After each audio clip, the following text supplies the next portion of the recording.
वजीर नशे की हालत में था, सर पे खून सवार था। वो उस लड़की से बदफेली करना चाहता था। उसने कहा कि मुझे कुछ नहीं पता, मुझे कुछ खबर नहीं, लेकिन आज मुझे कोई नहीं रोक सकता। उस लड़की ने अपने बड़े बेटे को सामने किया और कहा तुम्हें इस बेटे का वास्ता है, अल्लाह रसूल का वास्ता दिया, कसमें खिलाई। लेकिन वजीर के सर पे खून सवार था। वजीर ने अपनी तलवार निकाली, बड़े बेटे को कत्ल कर दिया। जब बड़ा बेटा कत्ल हो गया तो लड़की घबरा गई, कहा आज ये वजीर रुकने वाला नहीं है, ये जरूर हरकत करेगा।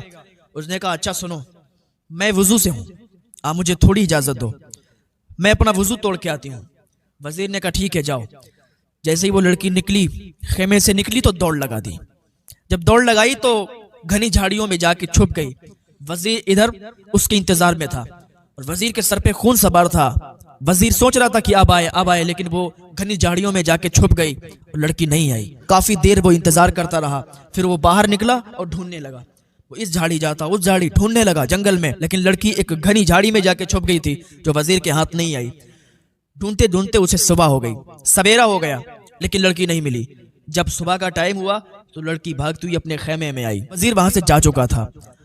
फिर यह काफिला चला गया। अब ऐसा था कि बादशाह तो था नहीं साथ में, और ये वजीर, वकील और काजी, इन्हीं की सरपरस्ती में काफिला चलता था। और दूसरे की किसी की हिम्मत नहीं होती थी कि इनके खिलाफ बोल दे। अब कोई आम इंसान वजीर के खिलाफ भी नहीं बोल सकता, काजी के खिलाफ और वकील के खिलाफ भी नहीं बोल सकता था। वजीर की जो ये हरकत थी तो लड़की ने भी किसी से जिक्र नहीं की।